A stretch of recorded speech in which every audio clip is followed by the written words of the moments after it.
2023లో జనతాదళ్ అధినేత నితీష్ కుమార్ గారైతే ఇండీ కూటమిలో భాగంగా ఉండేవారు.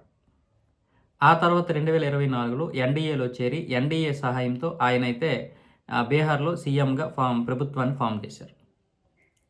2023లో ఇండీ కూటమిలో ఉన్నప్పుడు మాత్రం ఆయన జరిపినటువంటి కులగణన ఏదైతే ఉందో ఆ కులగణనని రాహుల్ గాంధీ గారు ప్రశంసించారు. పారదర్శకత్వం ఉందని చెప్పారు. మళ్ళీ తర్వాత ఎన్‌డీఏలోకి వచ్చిన తర్వాత నితీష్ కుమార్ గారు అదే కులగణనని ఇప్పుడు రాహుల్ గాంధీ గారు అయితే విమర్శించడం జరుగుతుంది. ఇందులో పారదర్శకత లేదని. ఇప్పుడు ఈ ద్వంద్వ వైఖరి మీదే ఇప్పుడు ఎన్‌డీఏ అయితే రాహుల్ గాంధీ గారి పైన విరుచుకుపడుతుంది.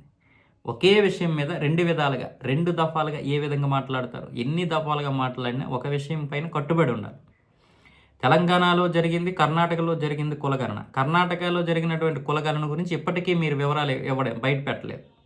ఎందుకు రహస్యంగా ఉంచారో చెప్పాలి కదా! కర్ణాటకలో జరిగినటువంటి కులగణన ఎందుకు బయట చెప్పడం లేదు? అంటే ఏదో అవకతవకలు జరిగాయి. లేదా ఎవరో మీకు కావాల్సిన వారు ఎక్కువగానే ఉన్నారు. అంటే ఏది పారదర్శకత లేకపోతే కదా బయటికి చెప్పరు. మరి ఈరోజు బీహార్‌లో జరిగినటువంటి కులగణన ఏదైతే ఉందో ఇంతకుముందు మీ హయాంలో జరిగినప్పుడు ప్రశంసించిన మీరు అదే కులగణన విషయంలో మళ్ళీ ఇప్పుడు ఎందుకు విమర్శిస్తున్నారు? చరిత్ర తెలియనటువంటి ఒక వ్యక్తి మనకి ఈరోజు ప్రధాన ప్రతిపక్ష నాయకుడిగా ఉండడం మన దురదృష్టం అనేది ఇప్పుడు ఎన్‌డీఏ ఆరోపిస్తుంది.